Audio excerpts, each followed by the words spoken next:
Sebelumnya, aku ucapkan terima kasih untuk kalian yang mau mendengarkan ceritaku, dan semoga yang aku alami tidak akan pernah kalian alami. Namaku Ikal. Aku bekerja di salah satu perusahaan yang bergerak di bidang perkebunan. Aku memiliki seorang istri yang berparas cantik, dibuktikan dengan banyaknya lelaki yang menggoda istriku, walaupun sedang bersama diriku. Di samping berparas cantik, dia pun sangat setia kepadaku. Hal itulah yang membuat aku sangat bersyukur memiliki wanita seperti dirinya. Suatu ketika, aku ditugaskan oleh atasanku untuk membangun cabang perusahaan di satu daerah yang sangat jauh dari tempat tinggalku. Awalnya, aku ingin mengajak istriku untuk tinggal di daerah tempat aku ditugaskan oleh atasan untuk membangun cabang perusahaan. Tetapi istriku tidak bisa pergi bersamaku, sebab dia juga harus mengurus bisnis yang baru dirintisnya. Maka dengan berat hati, aku pun meninggalkan istri dan berangkat menuju daerah tempat aku ditugaskan. Setelah aku tiba di daerah yang kutuju, rasa rindu akan sosok istri mulai menyelimuti perasaanku, hingga aku pun menelpon istriku. Setelah beberapa bulan aku bekerja, aku pun mulai mendapatkan banyak teman, sehingga dapat mengobati rasa rindu yang mendalam terhadap istri tercintaku. Hingga suatu ketika, aku menelpon istriku, namun dia tidak menjawab teleponku. Setelah beberapa jam kemudian, istri menelpon, namun aku tak sempat menjawab teleponnya, karena saat itu aku sementara bekerja. Setelah bekerja, aku menelpon kembali istriku, namun dia menjawab teleponku dengan nada marah, di mana dia menuduhku telah berselingkuh. Aku yang merasa tak pernah melakukan hal itu, lantas menjawab dengan suara keras, hingga membuat dia menangis dan menutup teleponnya. Semenjak peristiwa itu, istriku tak pernah menelpon lagi. Aku yang merasa tak pernah berbuat salah enggan untuk menelpon dia. Untuk menghilangkan beban pikiranku, aku pun mengajak bawahanku untuk mendatangi klub malam. Saat aku tengah mabuk berat, bawahanku mengenalkan aku pada seorang wanita yang bekerja di tempat itu, hingga terjadilah pertempuran ranjang di antara kami. Semenjak kejadian itu, aku yang kesepian mulai rutin mengajak bawahanku mendatangi klub malam tersebut. Hingga suatu ketika, istriku menelpon, dia meminta untuk tinggal bersamaku. Aku pun meminta izin kepada atasan untuk menjemput istriku. Setelah beberapa bulan kami tinggal bersama, tiba-tiba istriku memperlihatkan sebuah foto di mana aku sedang mabuk dan dikelilingi oleh para wanita. Dengan nada menangis, istriku meminta penjelasan terkait foto tersebut. Aku yang merasa bersalah hanya bisa diam dan sesekali meminta maaf dan berjanji tidak akan mengulangi hal itu. Semenjak peristiwa itu, aku mulai fokus bekerja dan menjauhi dunia malam yang telah membutakan mataku.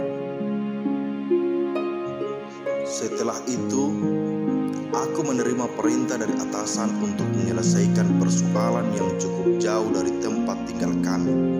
Aku pun meminta izin kepada istri selama 7 hari untuk melaksanakan perintah atasan tersebut. Dengan berat hati, dia pun mengizinkan, namun tak lupa mengingatkanku untuk tidak mengulangi kesalahan yang sama. Aku pun menyanggupi hal tersebut. Setelah 3 hari kami tinggal terpisah, aku dikagetkan dengan pesan singkat yang datang dari istriku, di mana dia mengatakan bahwa ingin cerai dariku. hal itu, aku pun menelpon dia, namun teleponku tidak dijawab.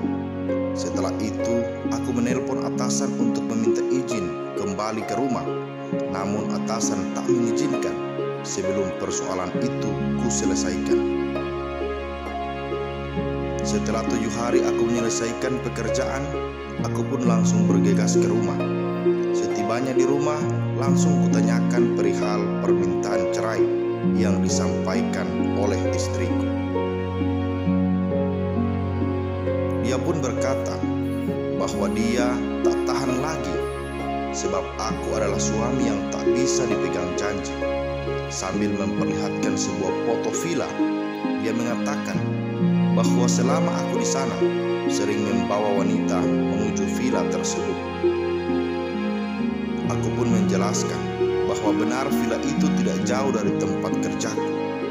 Namun aku tak pernah mendatangi villa tersebut, apalagi membawa wanita. Namun ternyata dia tidak percaya lagi terhadap penjelasanku. Sambil menangis, dia mengemasi pakaian dan pergi keluar rumah. Saat dia pergi, aku mulai mencari siapa yang selama ini memberikan informasi kepada istriku. 4 bulan sudah istriku meninggalkan rumah. Aku pun tak tahu keberadaannya saat ini. Hingga suatu hari, aku mendengar dari salah satu bawahanku yang mengatakan bahwa istriku sedang bekerja di salah satu perusahaan elektronik yang ada di kota. Setelah itu aku pun langsung bergegas mendatangi tempat kerja istriku. Namun yang membuatku kaget saat melihat bawahan kepercayaanku tengah berbicara dengan istriku. Aku langsung berpikir mungkin saja dia yang selama ini memberikan informasi kepada istriku.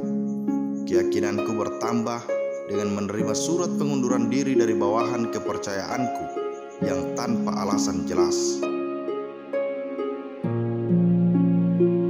Setelah itu, aku langsung menghampiri mereka. Namun istriku meminta agar aku meninggalkan mereka berdua, sebab sebentar lagi dia akan menggugat aku lewat pengadilan agama. Karena telah merasa malu atas kata-kata istriku, aku pun langsung meninggalkan mereka berdua dan kembali ke tempat kerjaku. Saat aku tengah merenung, datanglah salah seorang karyawan dan bercerita bahwa ternyata selama ini istriku menjadikan bawahanku sebagai mata-mata terhadap gerak-gerikku selama ini. Bahkan bukan itu saja, saat ini mereka berdua telah tinggal bersama dan bekerja di tempat yang sama juga. Mendengar cerita itu, aku langsung berdiri untuk pergi mendatangi mereka. Namun langkahku terhenti sebab teringat bahwa perselingkuhan istriku dan bawahan adalah karma atas perbuatanku selama ini.